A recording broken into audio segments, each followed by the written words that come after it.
This is your first agricultural TV station in Nigeria, the Agricultural Research Council of Nigerian Television. My name is Joshua Isha. Welcome you to the program Back to Farm. For those of you who are tuning in for the very first time, Back to Farm is a program that tells you all you need to know going back to farm. In that sense, since the pyramids of agriculture is, of course, changed the name from the pyramids of agriculture and rural development to pyramids of agriculture and food security. That is to tell you we all need to go back to farm so we can be able to feed ourselves as a nation. And today on Back to Farm happens to be quite a special one. Why? Because we happen to have some couple of people in the studio and we're going to be talking about the Ricowas project. The Ricowas project, of course, is all about rice farming, and today in the studio we'll be talking with all the team members who are going to be steering this affairs of rice farming in Nigeria and probably in West Africa as a whole anytime soon.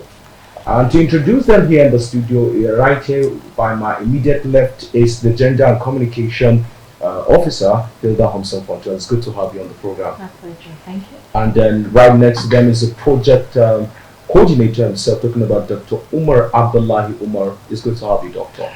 Nice to meet you. And of course, next to him is the project admin and finance officer, Mr. Tadios Delda. It's good to have you, Mr. Tadios. It's a pleasure. And of course, one of the women, of course, to steer the affairs, talking about Mrs. Usaina Yedima Abdullahi, who happens to be the monitor and evaluation officer. It's good to have you. It's a pleasure to you. Thank you. All right, like I rightly said, we're going to be discussing rice farming in Nigeria. Let's go straight to the business of the day by engaging the coordinator himself of the project, Dr. Umar Abdullahi Umar. Doctor, the layman is probably watching and the farmers, they want to know what Ricowas project is all about. Thank you very much. You know, at a global level, not only Nigeria, there's this issue of climate change everywhere. Temperature has been rising, even within West Africa, which is actually going to be one of the most vulnerable areas in the world. It is projected that temperature is going to rise between 1.5 to 3 degrees by 2050. So there's this global warming that is coming up. If you look at the precipitation, I'm talking about the rain, there's a lot of seasonal variation in terms of rain. While some years you can see low rainfall, you can see a lot of dry spells. In some other years you can see a lot of flooding. Also, drought is coming up. You can see a lot of flooding, desert encroachment. You can see a lot of increased deforestation, increased incidence of pests and diseases. All those things were brought by climate change. Then what are we going to do? We have to find a solution to this problem. That's what brought about the Ricowas project. It's trying to address some of the climate issues related to rice production across the entire Ricowas country. That's 13 countries, and Nigeria is among those countries. Quite interesting. Of course, it's no longer a news that the issue of climate change has really affected productivity in agriculture and it's really serious and alarming. Now, what is the objective of the Ricowas project? Why did they even choose rice as the major commodity? Why not let's go to maize, since we know Nigeria, of course, a lot of us. Why rice, and what is the objective of the Ricowas project? Yeah, I think the first objective of the Ricowas project is to improve climate resilience rice production practices and improve smallholder rice productivity. That is the essence, and that is the broad objective of the project. But we still have other specific objectives, like we have to strengthen the capacity of smallholders to adopt climate resilient rice production practices. We also have to assist farmers to implement those CRP.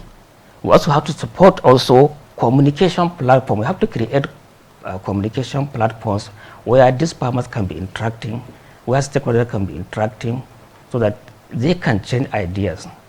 They can tell you about all these climate resilient rice production projects. They can change ideas. In addition, also, the project also wanted to establish a coalition of stakeholders, where the various stakeholders, pro-researchers, policy makers, farmers, extension workers, so that all with the aim to address this issue of climate change that Like a involve hub to sit down exactly, and discuss. exactly. Okay. So those are the objective of the projects. Okay, so how do you intend to achieve this? This is actually huge, believe me, because Yeah. having, especially most especially like Nigeria, that we tend to have these hardest farmers clashes and their lives and all that. How do you intend to have this very hope to achieve this in Ricowas project? Yeah, a Ricowas project actually they have some about 3 different components, and each component is trying to address a particular issue. Okay. The first component is trying to strengthen the capacity of institutions. What I mean by institutions could be research institute, could be extension institution, could be extension agents. We have to strengthen their own capacity to understand how they can approach this, climate resilient production practice. How let them understand it, let them take it to the farmers. We have to strengthen their own capacity, and we have to assist the farmers also by training them on these climate resilient production practices. We have to assist them also by giving some support in terms of seed and seedlings. We also have to support them with some small machineries, because CRIP actually involves some mechanical use, like all these rotary hoe. We also have to support them. We are even trying to look if we can even link them with credit. That's why in our steering committee, we even have a member from Bank of Agriculture as a member of the steering committee. So these are some of the areas. The second area. Then the third component is talking about the communication. We have to create different communication platforms. Yeah. So that communication platform wanted to be very broad. It will involve all the right stakeholders. All these practices that address climate change, it should go through those platforms so that you can share among various stakeholders. Through that platform, several farmers can be able to learn about this thing and they can adopt it. Okay, This I'll take to Dr. Omar on that now. Away from you now, let's go now to the project admin and finance, Mr. Tajius Dauda. From the coordinator's speech, of course, you can hear it has to do with a lot of men now. Talking about funds and their likes and all that. Yeah. So now, can you give us an overview of the fund budgeted for the Ricowas project this year? Yeah, the funds budgeted for the Ricowas project is $1 million per country. And the project is going to be carried out by 13 African countries who are all ECOWAS, who are all members of ECOWAS. And as at today, $190,000 has been released by OSS, Sahara and Sahel Observatory, through our DOM account. But as it is, it has been converted through the Central Bank of Nigeria at an official rate of 886, and is now in our Ricowas Naira project account to an amount of 168 million. All right, that's quite interesting. And now, this funds that will be disbursed probably to the farmers and their likes. I know it's going to come in form of is it in form of loans or grants given to farmers? Actually, it's a grant. The project is so organized in such a way that it's going to be carried out based on approved annual activity plan. And that approval has to come from Sahara and Sahel Observatory, OSS. After the approval is given, then the monies are sent to us. And it's based on that we spend it. So as it is a grant, not a loan. Yes, and the grant is meant to reach to, grants are normally given to support livelihood of small-scale farmers, and to bring them out of poverty so that they can stand, and then to help improve food sufficiency. All right. Now, what makes one eligible for this grant of this? What makes one eligible? Oh, Dr. Omar, do justice to that matter? Yeah. Okay. We only have project intervention areas, and those project intervention areas only 5 states. From those 5 states, we selected three local governments. That's make it up 15 local governments all over the country. So all our intervention is going to be free. It's not going to be free. So an eligible farmer, you have to be within the project implementing area. If you are not within those 5 states as of now, we cannot take the project. The eligibility is actually farmers within those 5 states and farmers within those 15 local governments. All right, now before we come to the communication, the officers, well, then let's talk to Hajia Husseina Yerima Abdullahi. One of the major aim of this project is to strengthen climate resilient production, that is CRRP. How do you intend to monitor this very project? Actually, the roles and responsibility of M&E officer is to try as much as possible to develop, make kind of development of data collection of tools so that can be able to make preparations for proper knowledge management of any project activities that is on ground. For you to be able to have this data collection, of course, you have to get all the necessary information from the outside environment. Gather the information as your raw data. You have to be able to make an analysis of this data. And when you make analysis of this data, you have to also make a kind of presentation and write a report as an outcome of that particular data collection. And it is from there that the information will be available, made available for proper management of any project put in place. Okay.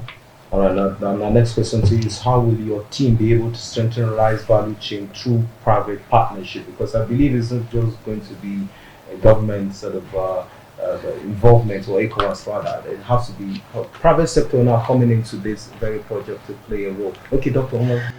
Yeah, I think I can take this first shot because the entire project is also developed based on PPP, public-private partnership. That's why even for our own national steering committee, we have Rice Farmer Association of Nigeria, RIPAN. There is a member, and the national president is a member of our national steering committee. We also have rice millers, rice processors, because it's a very huge association that have over 13,000 members. Wow. We have a member also as a member of the national steering committee. So if you look at it now, all these people are private sector. Then Bank of Agriculture is public-private also because they have been giving out loan to people. So it's also another is we have a member that's a member of our national steering committee because we will try as much as possible if we can link those farmers to credit through that particular bank. At the same time, it's going very far because we also look into the sixth sector. One of our members is from National Agricultural State Council of Nigeria, where there are about over 400 seed companies. Wow. Because we intend to use those private seed companies to assess quality seed. We also have a plan to train some farmers how to produce quality seed. Wow. So that's why we are collaborating with the National Agricultural State Council of Nigeria. Wow. So the entire project is public-private partnership. Interesting. Now let's go to the gender and communication. Hilda Hanson-Conton, the officer for gender and communication. Now this project is quite huge. And how do you intend to strengthen smallholder farmers in this region through your communication? Because I believe our doctor said there's going to be a very big hub for every stakeholders, talking about the farmers, the seeds, and everyone. As in, how do you intend to necessarily smallholder farmers who are the major contributor as farmers? As he said, we have five. We're looking at five states, Nigeria, and of course 3 local governments from each of these states. They are the major focus that we're going to work with, and to achieve. Check out what is the best way of communication within those axes.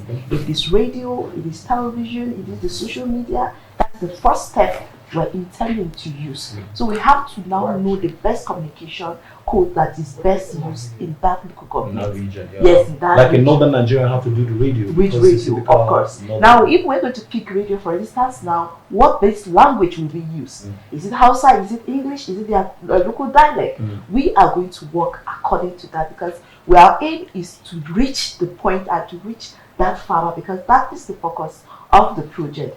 And from there, we're going to have a network that is starting from the stakeholders down to the farmer. We have a link of communication whereby, like for instance, a group, a WhatsApp group, or any means of communication will be developed for all the farmers to be able to interact from every angle in terms of the advocacy. You know, we're intending to advocate, to create awareness, and so farmers will be able, we want to make it possible for them to have access to not just their state or local coordinators, but they can get to the regional level. And then we are intending to use if it's the link, we're going to follow the correct link and have every information given to the farmers accordingly. So we want to carry everybody along. So they will have that interaction, they will have dramas. Generally is the best communication mode that I want to use for them. Okay, please. Okay. Yeah, in addition to what she has already said, because when you look at the communication actually, the project is also built based on collaborations. Apart from area of project implementation, the project is ready to collaborate with any other person, any other project. Either any existing project that is ready to support to partner rice production. If it's in any other state, provided they are going to promote climate resilient rice production practices, the project is willing to partner with it. But for our own funding, our main activities alone, we just center on those 5 states. But any other project that is doing the same thing will partner with it. Any other person who is coming a project or a government intervention, we can source for it to do the same thing in any other state, but not with the required funding, but we can get the fund somewhere. So the project is open for collaboration with any other stakeholder.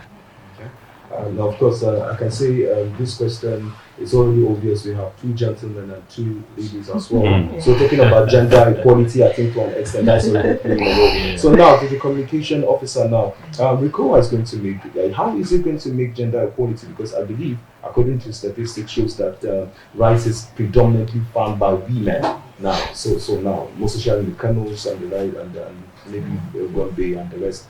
So now, how do you intend to make sure that these grants and loans, that is going to be gender equality like it is in your group? So how is it going to be? Yes, for that, out of the 30,000 farmers that the project is focusing, 33% is already assigned for women, allocated for women, and then women are going to be carried fully into it. We intend to, from the local regions, from the coordinators that we're going to get, we want to make sure that some of them are headed by women, so that they will be able to invite the women farmers into the advocacy, into the trainings, so as to be able to enlighten them more. And that is one. Then we are also going to make them understand that gone are the days that the men owns the land. Now the women do more of the farming and more of the production. They know more of the prices in the market and know what is best for us. So Ricowas is trying as much as possible to carry every woman, the 33% allocated. It must come to pass in every region, that is every country that the project is going to adopt. So we are ready to call on the women. We're ready to enlighten them, make sure to encourage them that there is no need for them to be scared. They can come over now and participate. Every grant is being allocated to them. Amazing. Well, Doctor, now I'm back to you now. You have to take more of the hits. Happens to be recorded. Now.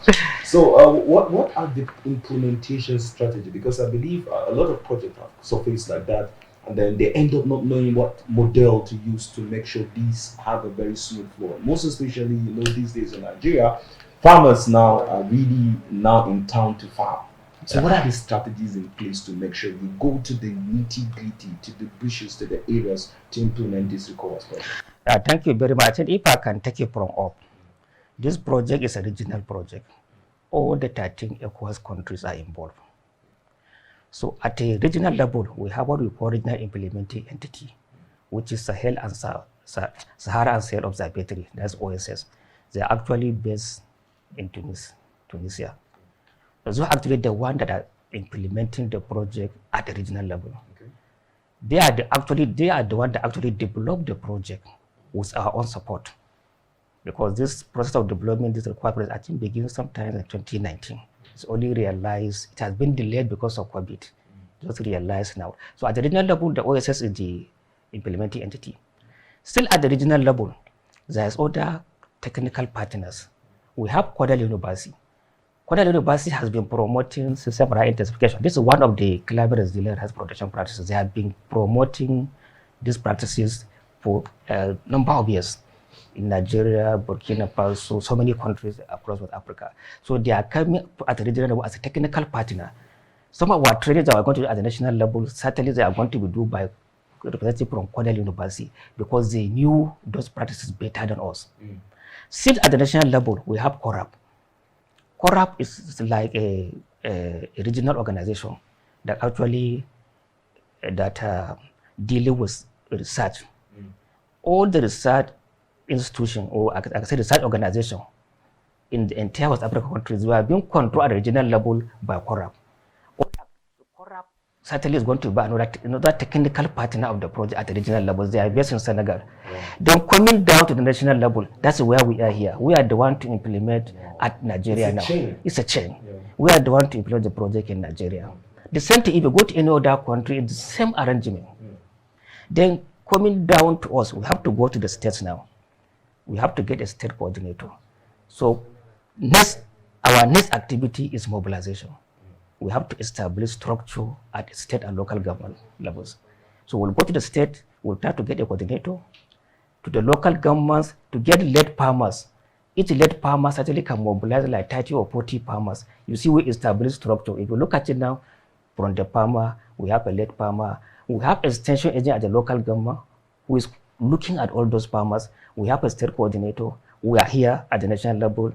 At the technical partner, we have them at Cornell. They are the one doing training for us. They up down to OSS at the regional level. So you see, there's a complete chain. That's a smooth movement. Smooth movement. Well, that's interesting. Mr. Kedoda, please, how do you intend to make sure accountability is a priority in this? Because, like he said, it has to be well detailed. Yes.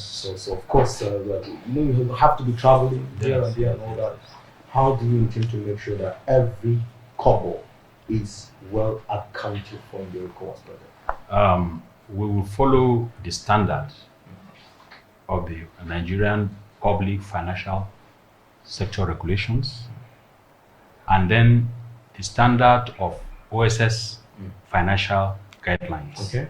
You know, we cannot spend any money without following through those guidelines.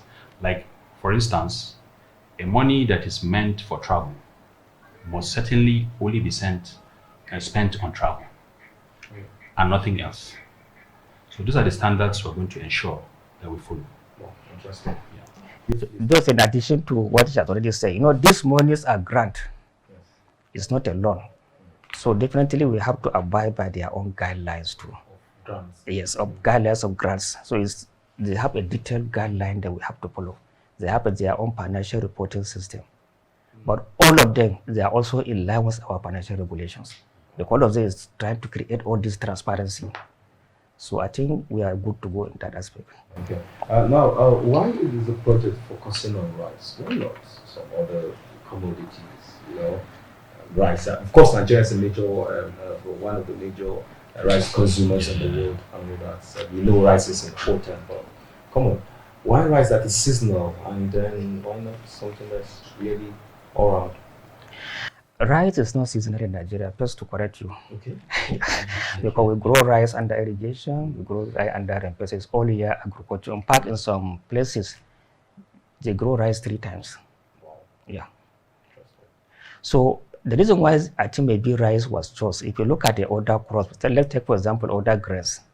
In Nigeria, and I look at maize. Maize is becoming industrial crop now.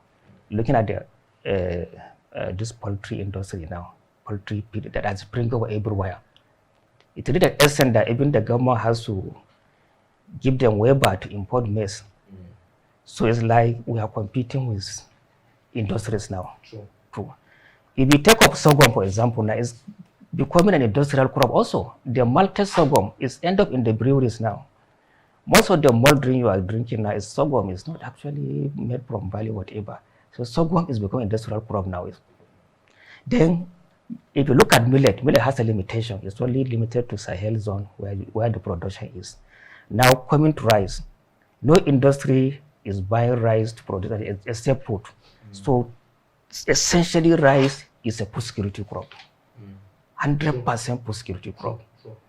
The only industrialization is maybe to process it either into meal rice, parboiled rice, or even rice flour, but it's still 100% food security crop. So that's why certainly they chose rice. That's one of the reasons. The second reason, if you look at our own agroecologists, for example, Nigeria now, from the Sahel down to the coastline, rice is being produced. All the 36 states in Nigeria, they produce rice. All the different ecologies. Now let's go to the states now. Now let's go to the communication officer now. Miss Hilda from Tombada.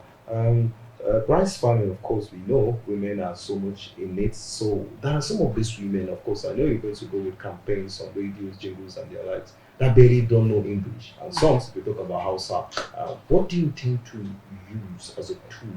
Because I believe sometimes you go embark on celebrity endorsement and their likes to make sure that these women accept this project and they say, okay, Ricowas is in town, they all come out in mass to make sure they support the project. What do you intend? How do you intend to go about it?